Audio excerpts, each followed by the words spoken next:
پیر صاحب نے اوقاف ایکٹ کی طرف توجہ دلائی۔ پاکستانی پارلیمنٹ روئے زمین کی واحد پارلیمنٹ ہے کہ جہاں ایک دن میں 29 ایکٹ پاس کر دیے گئے، پھر دوبارہ ایک دن میں 21 ایکٹ پاس کر دیے گئے۔ ہم نے وزیر اعلیٰ سندھ سے میٹنگ کی، یہ مفتی صاحب بھی موجود تھے، نہ اس کو متعلقہ وزیر نے پڑھا نہ وزیر اعلیٰ نے پڑھا۔ چیف سیکرٹری نے کہا کہ ہم پر بھی اوپر سے آیا تھا، نہیں پڑھا۔ ہوم سیکرٹری نے کہا کہ ہم نے بھی نہیں پڑھا۔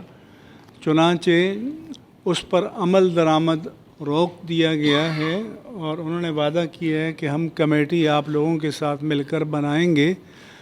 اور لیکن یہ ایسا قانون ہے کہ جس کی ترمیم سے بھی اس کی خرابیوں کا ازالہ نہیں ہوگا۔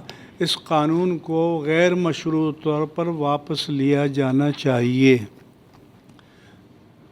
ہم نے چیف منسٹر صاحب سے بھی کہا اور ساری اتھارٹی سے کہ FATF جو ہے اس کا یہ مسئلہ نہیں تھا، اس کا مسئلہ تھا منی لانڈرنگ، اور منی لانڈرنگ کے معنی یہ ہیں کہ ملک سے غیر قانونی طور پر پیسہ باہر بھیجنا اور باہر سے غیر قانونی طور پر پیسہ ملک میں لانا۔ اس کے خلاف آپ جو مرضی ایکشن لیں، جو مجرم ہے پکڑیں اس کو۔ تو ہم نے کہا کہ اس کے لیے جو پہلے جس قانون کے تحت جو ٹرسٹ قائم ہے وہ لیگل ہے، لا آف دی لینڈ کے مطابق ہے۔ اگر سوسائٹیز ایکٹ کے تحت ہے تو وہ بھی لا آف دی لینڈ کے مطابق ہے۔ اس کو ہم اللیگل قرار دینے کو کسی صورت میں تسلیم نہیں کریں گے۔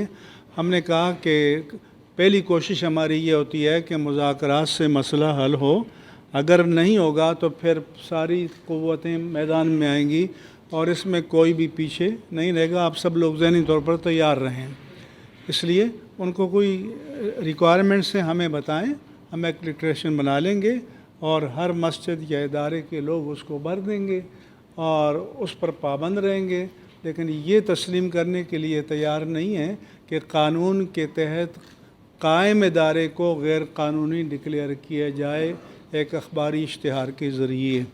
لہذا وہ کمیٹی ابھی انہوں نے فارم کرنی ہے، بنانی ہے، اور جب وہ مرحلہ آئے گا تو ہم انشاءاللہ سب سے مشاورت بھی کریں گے، شریک کریں گے۔ لیکن اگر جبراً کوئی چیز مسلط کی گئی تو انشاءاللہ تعالی سب مل کر اس کی مزاحمت کریں گے، اور دین میں مداخلت کو کسی قیمت پر قبول نہیں کیا جائے گا۔